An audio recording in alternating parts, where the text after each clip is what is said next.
Hey, what is going on, guys? Hopefully, you're having a good day so far. It's Friday, so you know what that means. Another episode of the Millennial with Billy and Mel. So, what's going on, Oh, guys? Like I said, I think it's the first show in the new year, right? This is it the is. first. It Yeah, is. look This at is that. the Look at the big first milestone. millennial of 2023, and it's going I to think be a doozy. Yes, yes, I can't wait. We have a very special guest for you guys today, so we're really excited about that, right? And we're just excited, right? It's a new year, right? There's that saying "New Year, New Me." I don't agree with that, right? But a lot of people say it. Yes. So, People but make fun of it. yes, people do. But we're here, and so like I said, we're really excited for today. But before we get into today's show, Mel, what's going on? How you doing? I do. It feels kind of funny. Like I know last week we or the week before was it when I had my glasses on and we were all giggly and like giddy. I feel the same way. So I just feel like we're in a good mood. I mean, I'm like kind of on this adrenaline high right now from rushing around everywhere, but I feel good. But yeah, I'm excited. A lot of major significant things have happened just since the first of the year. I've had some really interesting professional development. No, sorry, well, professional, yes, and personal.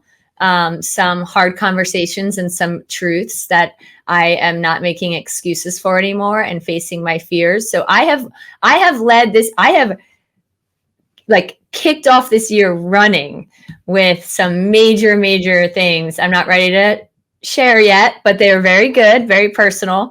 And Sunday, we're having a vision board party, which I call action boards now. And there's going to be 10 or 15 girls getting together, getting our goals and planning out the year. So I'm pumped. What about That's you? awesome. Yeah, Busy, so busy. it's been unbelievably busy. I don't know what happened, but all of a sudden the floodgates opened and people just started reaching out to me left and right. So I'm not complaining. That it's a great time of Busy. year to Yep. to get plans and get the new year started off correctly. But also we are, I think, 6 days into 75 hard. So that's been going really well. Megan and I have been doing it together. Awesome. And so we haven't missed anything, which is Good. really awesome.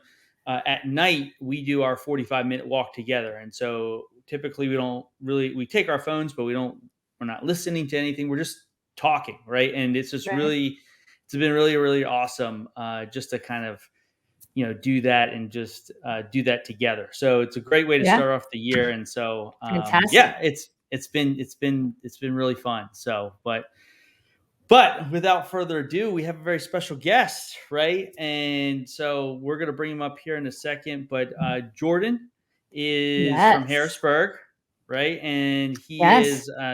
he currently resides in Rutherford, and I don't know where that is. Mel, do you? Is It is. that It's off Dairy Street. It's off okay? Dairy Okay, Street.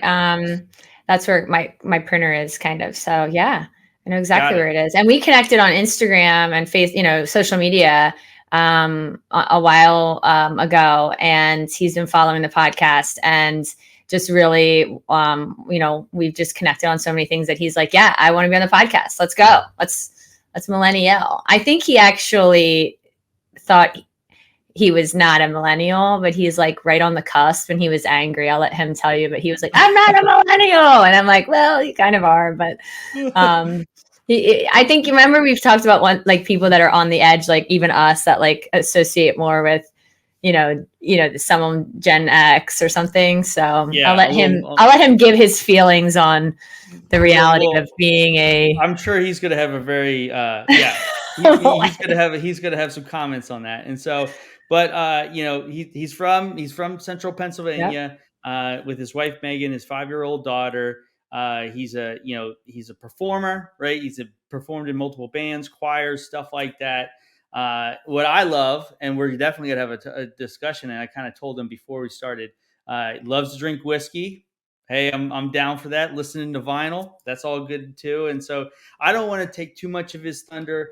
I'm going to let him share his story so that you guys can get to know him. Yes. Without further ado, we're going to bring up Jordan. What's going on? Hey, Jordan. There he is. You know, when you come on stuff like this, I was thinking, wouldn't it be cool if I had some walk-up music, like a baseball player has walk-up music? And after what you just said, I feel like my walk-up music should be "Edge of Glory" by Lady Gaga, because Mel is correct. It came to my attention recently that I am in fact on the edge. I think he gagged there a little bit. Yeah. I love it. It was not something that a new friend should tell their new friend. You know, you want to have all of these nice conversations and uplifting topics. And she levied that one on me the other day. And I thought, well, I don't think I need to go on this podcast. I think I might have some grass growing to watch. Or, I don't know. But he almost canceled. He almost canceled everybody. Yeah, you're right. No, I am. Well, that wasn't because of me. That was because of Mel. So, well, listen, we're trying to connect the different generations, and originally it was for that. But look, we're closer than you think. So yeah, yes, indeed. We all listen. It's 2023.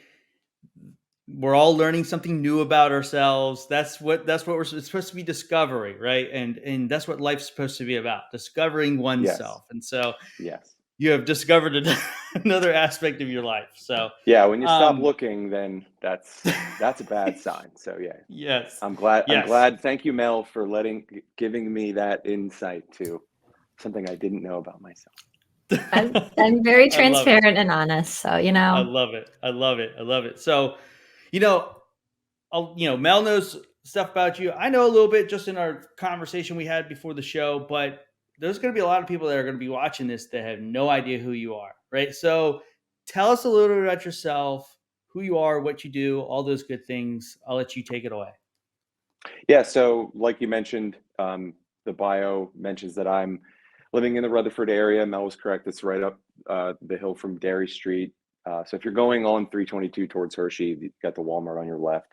So there's a town just behind that. So it's up in that area. We love our house. We love our area. My wife's name is Megan. My daughter's name is Isla. And Billy, no, we did not name her Isla because that's my favorite kind of scotch. It just worked out really, really well that we found a name that we loved, and we had already had a name picked out for her. And one night, and we were ironclad on that name, or so we thought, because we were on the internet one night just randomly perusing random things, and that name popped off the page. I don't even remember what we were looking at, and we both looked at each other at the same exact time and thought, man, that's just gorgeous. So we changed the name to Isla. And like you mentioned, I've spent most of my adult life in some sort of, as my dad would say, in some sort of performance. And I started in choir in high school, which, like we were talking before the show started, even though I loved it, love a stage, love a performance, love to just sort of give that part of myself to anyone who's going to take it and enjoy it. It's not always the coolest thing when you're in high school. You want to hit home runs, you want to throw touchdowns. But that was, I learned early that I could carry a tune, and I loved to sing. I would always hold concerts. Again, to quote my dad, I would always hold concerts in my bedroom, learning how to sing various things, rock and roll stuff. And then I tried my hand at local theater, loved that too. That was a whole different animal.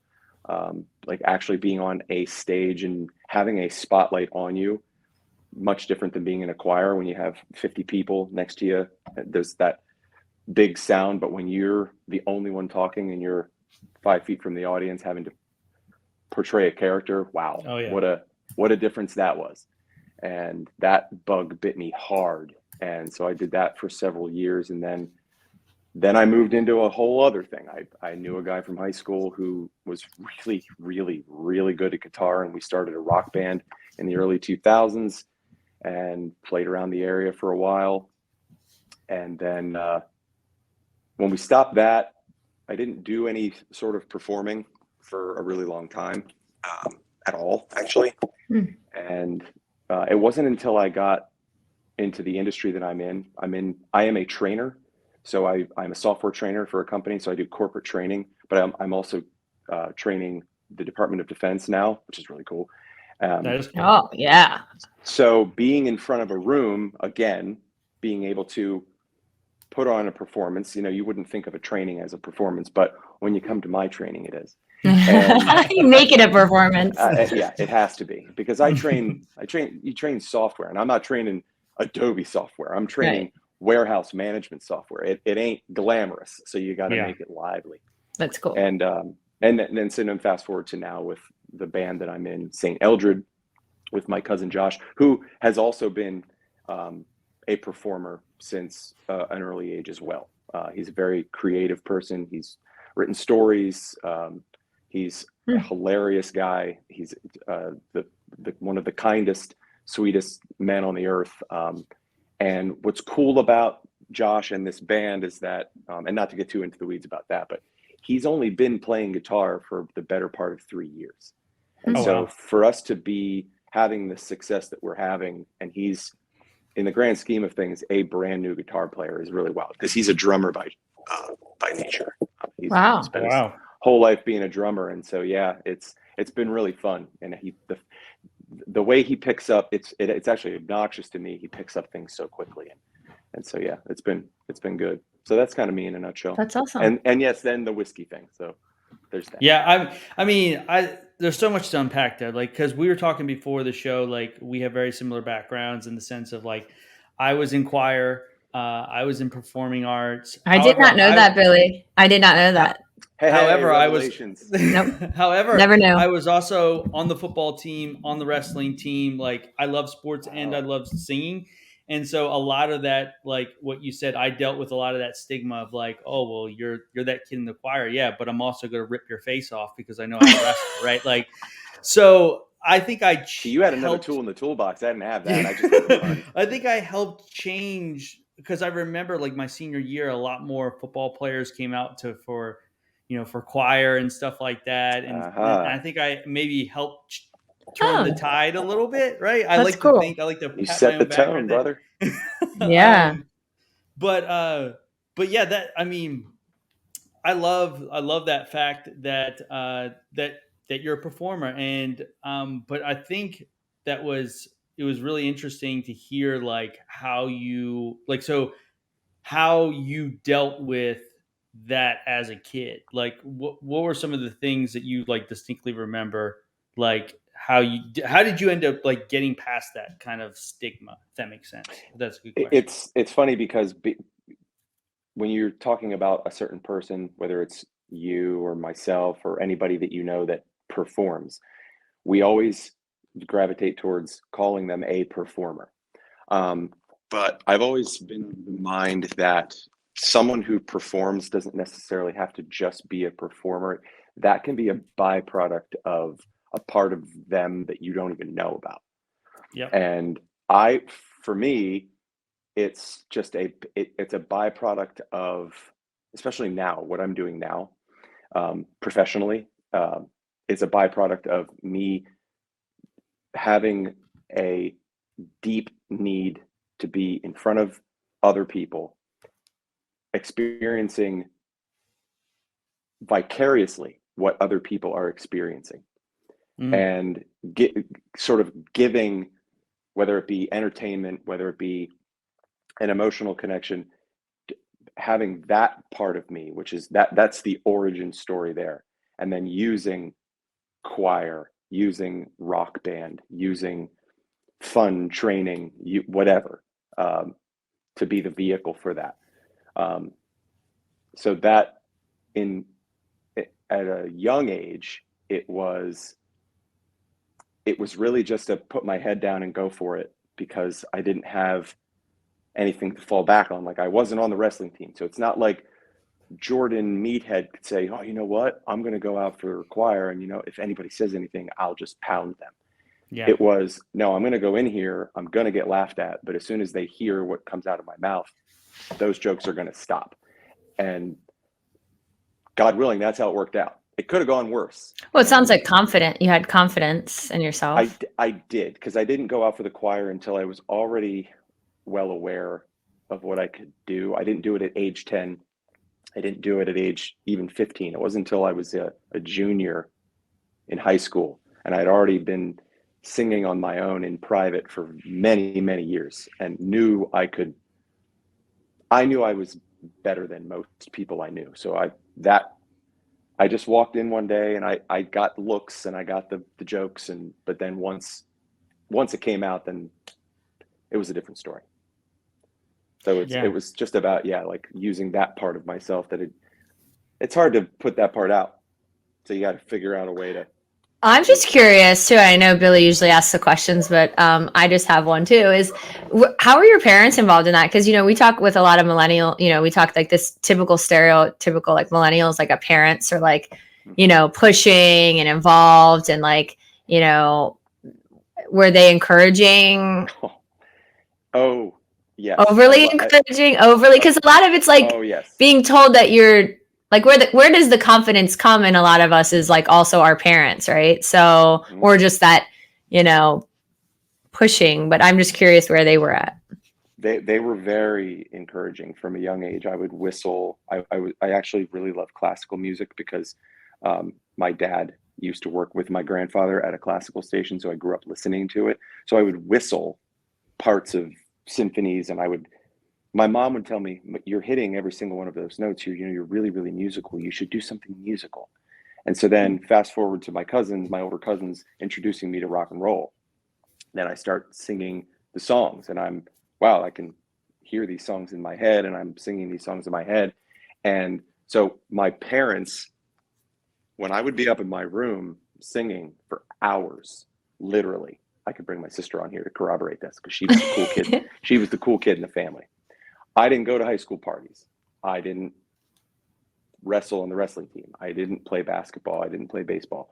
I was in my room perfecting that craft. We'll call it craft. That's kind of a cheesy term for it. But my parents would get phone calls from friends. And if I was in concert, I was not to be disturbed. Oh, and that was a legitimate thing that my dad would turn people away. If I went up into my room and I would put towels under the door, I would cover the vents so that it was as noise canceling as it could be. I have respect for them, but I would go for hours, and they would just let it go. Yeah. For years I did that like a dork. Yeah. Were you performing for your aunt's stuffed? I used to like perform for my aunt's stuffed my dolls sometimes. Maybe that's a second episode revelation. We're not getting that deep. This episode. No, that I mean, I could remember when I was growing up. It was the same thing. Like I didn't start in choir until probably like ninth grade for me. Is when I joined.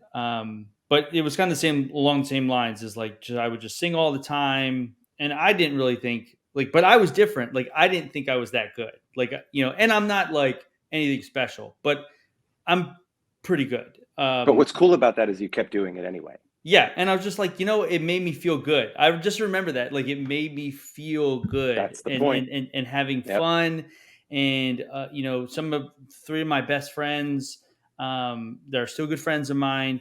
At the time when we were in high school, it was three guys, right? And we all sang. We were all baritones, right? So we all sang next to each other. And I am terrified of, and I want to get into this because you kind of hinted on it.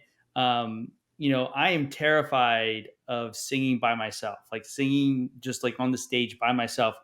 But I immensely enjoyed singing with a choir. Like I never I tried out for solos, I got solos, but I would much rather sing in a quartet, right? That was my dream, was to sing in this sounds really stupid to some people, but to me it would. Who knew? I wanted to sing in a barbershop quartet. Like that's is what I'm keeping track of the revelations, because I've had 3 now in 20 minutes. I think Jordan has brought out Billy's, lot about what I do. A lot about things that we didn't know. You're like the Howard Stern of bringing out people's things that they've never shared ever before. Yeah, and I mean, Oh, I've what a compliment. I love it. like, and then here, look, my mom, right? Stop Oh, you were lying. the You're the best. best soloist.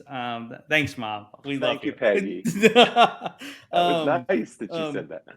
but yeah, I remember distinctly, like, that was the reason I started singing. Was it brought so much. It was just so much fun, and it was just free. And I mean, like I said, Yeah, I played sports too, but it was different. It wasn't the same like freeing feeling. It was more like, because you're with a team. You're yeah, doing, yeah. Mhm. and singing, just like, especially singing one of your favorite songs, or just a song you just love to sing.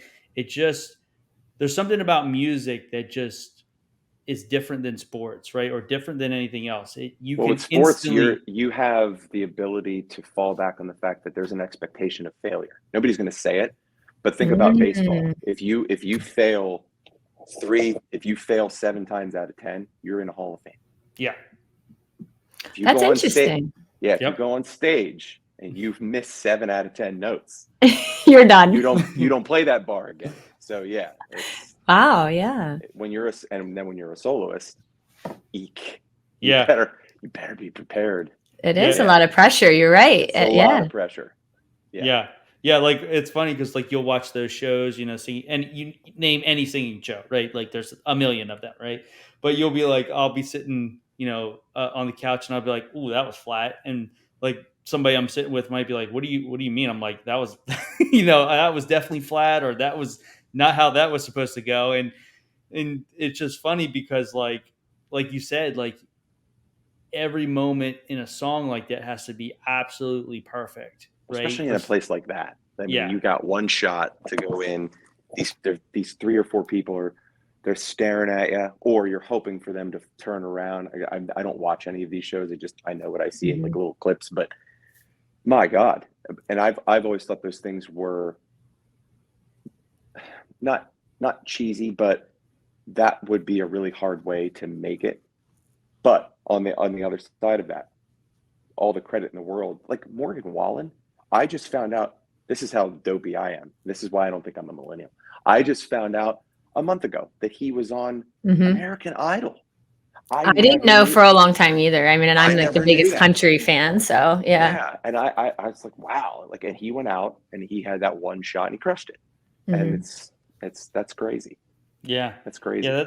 That's funny. I was just, while you were talking, they remember me, like, the whole turning around thing reminded me of, like, I remember when I tried out for performing singers, and this was in Delaware, so it was like the elite of the elite, like, and stuff like that, when it came to the choir scene in Delaware. And I remember the first time I went in there, it was my freshman year. I was trying out for baritone, and I remember walking into, the area to sing, and all the judges, or all the people that were judging the way you you were singing, had their backs to you, and I never will forget how awkward of a feeling that That's was. so strange. So, like, you're singing, and like, you sing the notes, right? You read the sheet music. There's a Hmm. piano player in there. They play like 3 or 4 notes, and then you sing, right?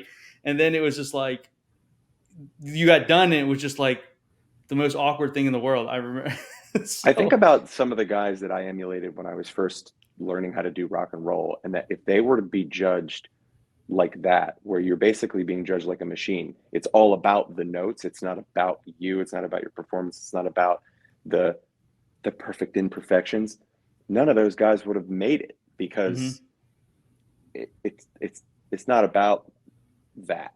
It's about the whole thing, and then that's one of the things that turns me off about those, because it almost comes across as one dimensional at the Well, start. They get to do more performances, but at the start it almost seems one dimensional, and like, it makes me the apprehensive for them. the show The Voice, they have their chairs turned around so that they can't see them, and Yeah, they're just listening to their voices and the notes, and like, if they know, like, okay, this person's gonna be like, they can just feel it, and like, right. and then they hit the, I mean, not that I watch it, I've just seen it, but they hit it and they turn around, and it's like their reaction sometimes to see what they physically look like, because they're like, they create this version, or like, it's a this really deep voice, and you think it's going to be this, person that's like larger than life, and they're just this small person, like skinny. Or so it's interesting that you say that, like about like having those other. I feel like music has changed, and Jordan, you might chime in on this. I feel like music has changed in the sense of that it's not so much more maybe like perfect tonality, perfect this, perfect that, and it's more like personality driven and more like how somebody feels about the way somebody sings and how they are, that feeling they get when somebody sings. Like there's tons of singers out there that aren't like the best singers in the world that I've heard, and then but how they sing, what they're singing, everything else plays so much into the song, right? Yep. Yeah, I one of my favorite guys right now, Tyler Childers. I played him randomly. A song came on. I was actually at work, and a buddy of mine who works with me, who also likes music, but I don't think has ever heard Tyler Childers. The song came on, and he was, oh, what is that? And somebody else looked at me and expected me to, oh, how dare you? But no, I get it, because there's a way that you should consume something for the first time to get an appreciation for it. And if that's the way he's getting introduced to somebody like Tyler Childers, who has a very unique, very tinny voice. He's very nasally. He's a bluegrass guy. He's from Kentucky, so he's got that quality. If you're just going to thrust that on somebody without them being aware of it or being prepared for it or getting any other kind of context, then yeah, it's going to be a turnoff. So, think about Bob Dylan. I was just going to say, think about Bob Dylan. Yeah. It's that guy. He's arguably the most iconic songwriter of all time. And I can't stand him. I can't stand his voice. Yeah. I wish I could have 1/4 of his songwriting ability, but I wouldn't want 1/11 of his voice. Yeah. It's because it's so bad. I think of so many. No, like for me, it's. I know people love him, and I love his music, but like his voice is just like nails on chalk, like Johnny Cash. Like I'm just gonna say it, like I like good. Johnny Cash. I mean, I like Wait, Johnny you don't Cash. Like Johnny Cash? No, I like Johnny Cash. I'm just saying his voice is not the ideal voice that for me. It doesn't really go anywhere. Right. Yeah. A lot of people say that. But his songwriting, how he tells a story, like all those things, the journey he takes you on, like that's what I enjoy about music. Is like it's not always who can sing the loudest, and that's like I do watch The Voice, but I haven't watched it in a very long time. But you would see all these like I call them church singers, right? The very loud, boisterous voice, right? And they would get far, but at the end they wouldn't really progress. They wouldn't really win the thing. It would be somebody that was very unique, authentic, could paint a picture. And that's what I think is a good song, like a good songwriter, a good singer, like if they can paint that picture for you. They also look at, I feel like, the performers, because they also like look to see their stage presence and if they're like interacting with the crowd, and like you can tell the difference between the people who are like getting people like, like they're feeling it. Cause I sing along. I think I can carry a tune. I love more like dancing, and I like singing. I love hearing music and how it makes me feel, Billy. Like that's exactly how I'm at. But music is like so important to me. Like I love like every type of music other than heavy metal and gangster rap. But but I do think that it's like sometimes it has to be a combination of all of those things. And I just want to throw out there, like, there's different styles that everyone has. Like, I like Johnny Cash. I get what you're saying is he's more like talking at some points, but there's also, what's interesting, is like somebody's physical appearance and how they also, you would never think that they would have that type of voice or that style, like Post Malone, right? And he like has all of his tats. And then I just I was just Googling, because his last name, Teddy Swims. He's like a new up and coming artist, and he has the similar physical appearance. And I mean, his voice he's very, very good. It's out of this world. And you look at him and you're like, oh my God. Like, so that's kind of funny, like the contradiction of what, not being like, assuming or anything like that. And there's nothing wrong with it, but it's interesting going back to that conversation of like the, you know, what. Well, wasn't it one of the British shows? It was years ago. She was an English lady. She was a little heavy Oh, I know set, exactly who you're talking about. and Man, she what's her came name? out and she was it Susan something? Susan. Yeah. Yeah. Susan Boyle. Boyle. Boyle. Oh yeah. My grandfather had And a Christmas CD of hers. What came out of her mouth? I'm actually getting goosebumps again just thinking about it. Watching that was one of the most beautiful things I'd ever seen, because she walked out on that stage and everybody in that place groaned and rolled their eyes. And then as soon as it started, was it something from Les Mis that she sang? I think it was opera. I thought Something ridiculous. Yeah. I don't remember. She just killed. Yeah, I just remember because wasn't Simon, what's his name, Cal? Wasn't he on the show? And he was just like, "What? What is Just crushed with his eyes." Yeah, he was like, "What is going on here? Like, this is ridiculous." I think. So, yeah. I think a key, like what you were just talking about, like it made me think of a performance that really, even, you know, I don't think I remember seeing it live, but obviously I've seen it on YouTube a bunch of times. But one of my favorite singers to watch was Whitney Houston, and when she sang halftime the Star Spangled Banner, like that.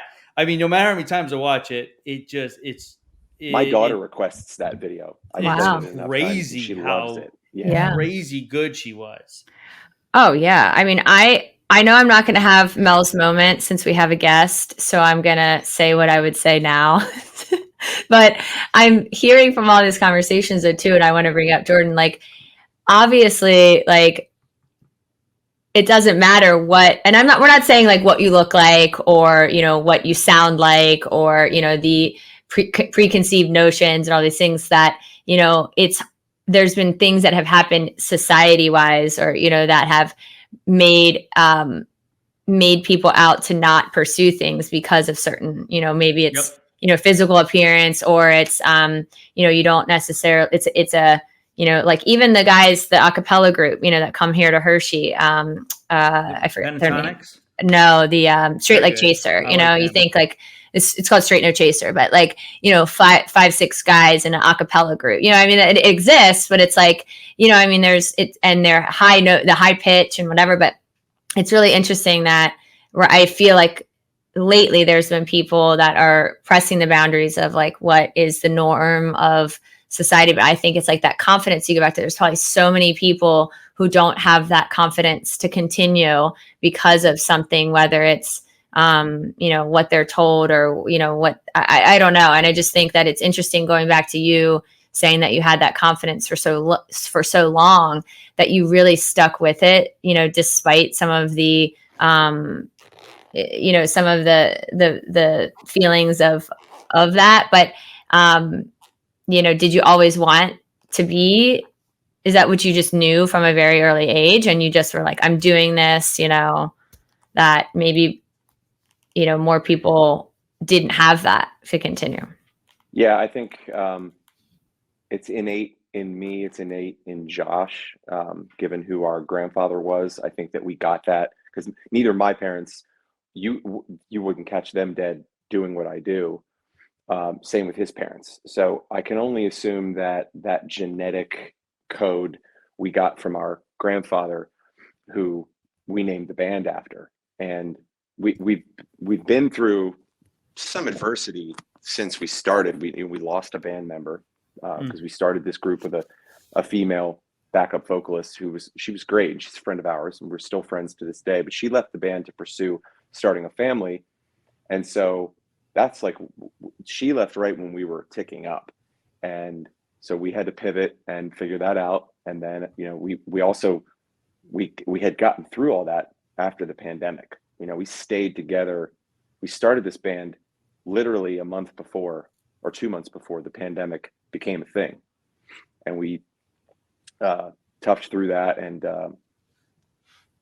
so it's in us to do this. I used to say that I do this, I continue to do this to give back to those that inspired me when I was first learning all of this music. You know, if I'm gonna, they decided that they had this thing and they gave it, And then as I was consuming what they were giving out, I figured out that I had something similar.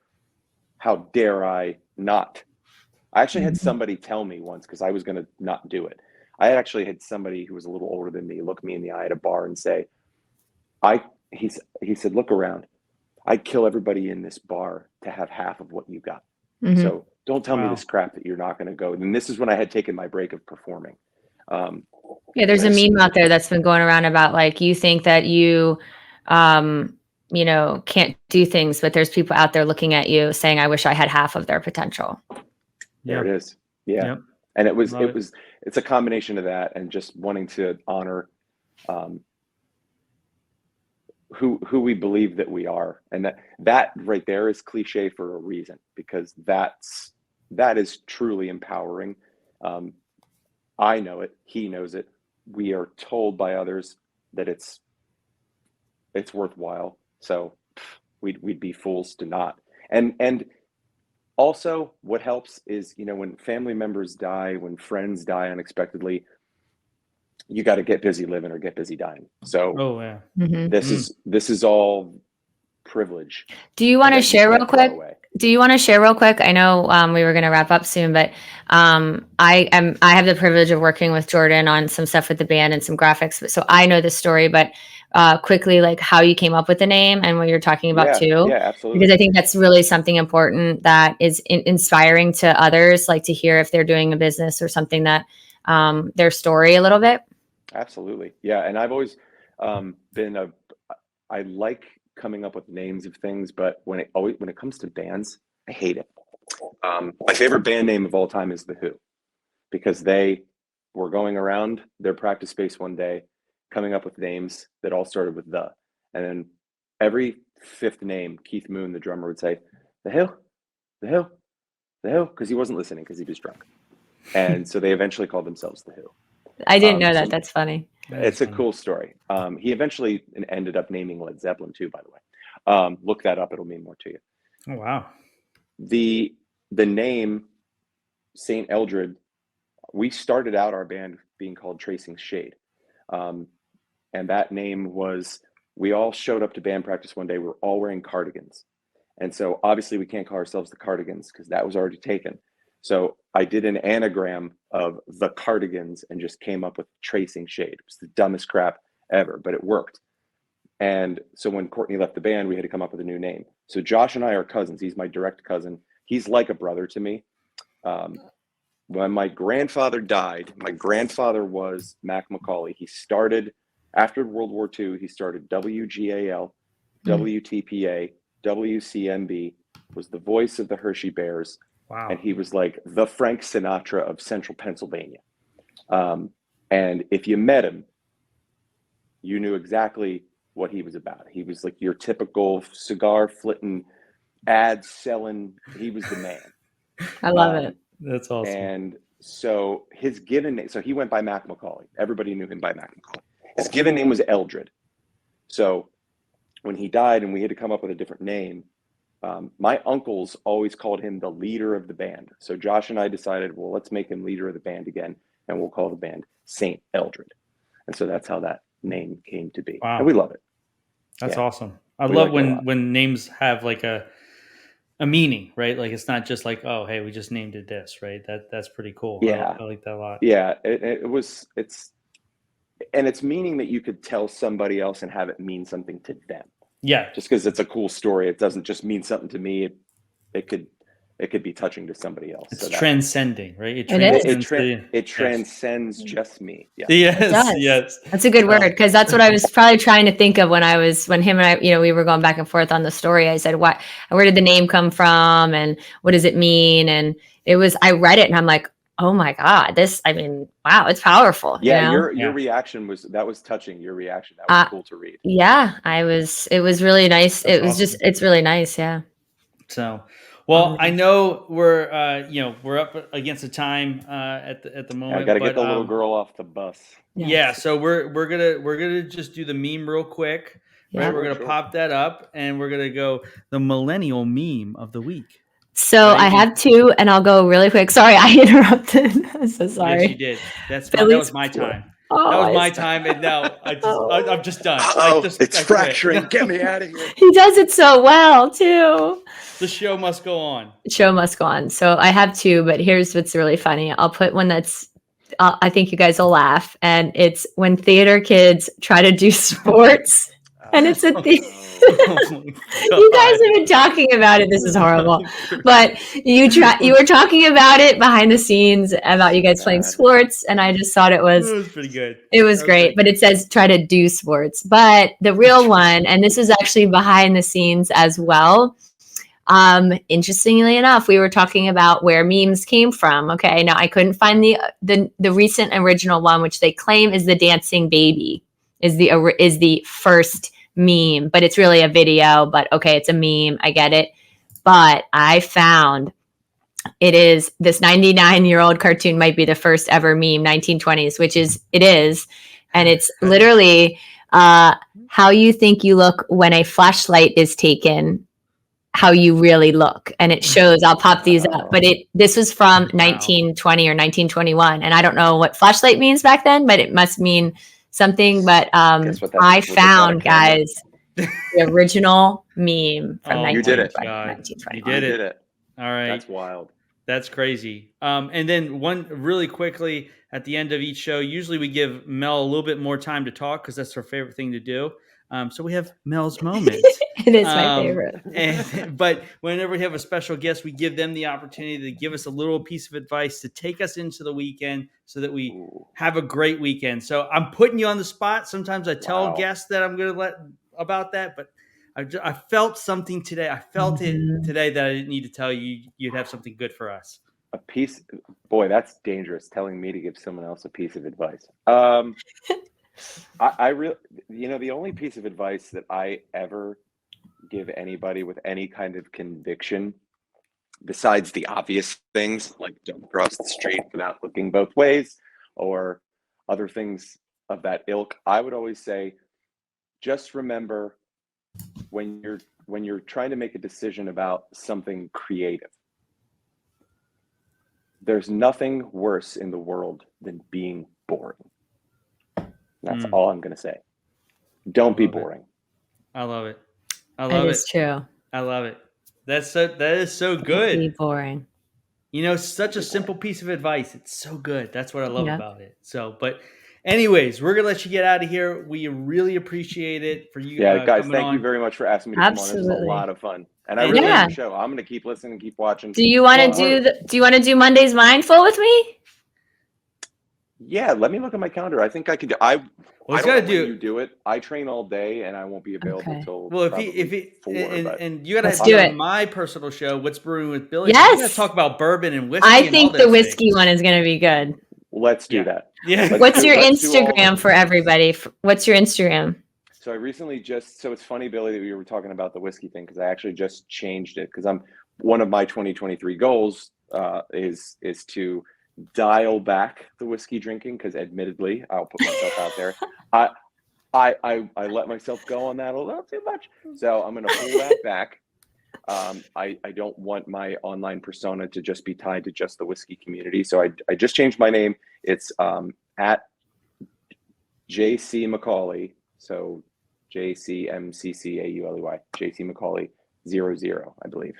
Is this just like in the last 24 hours? Like in the last 48 hours. Okay, because I didn't know this, but I also have been trying to search you this whole time to post the image, and I couldn't find you. Yeah.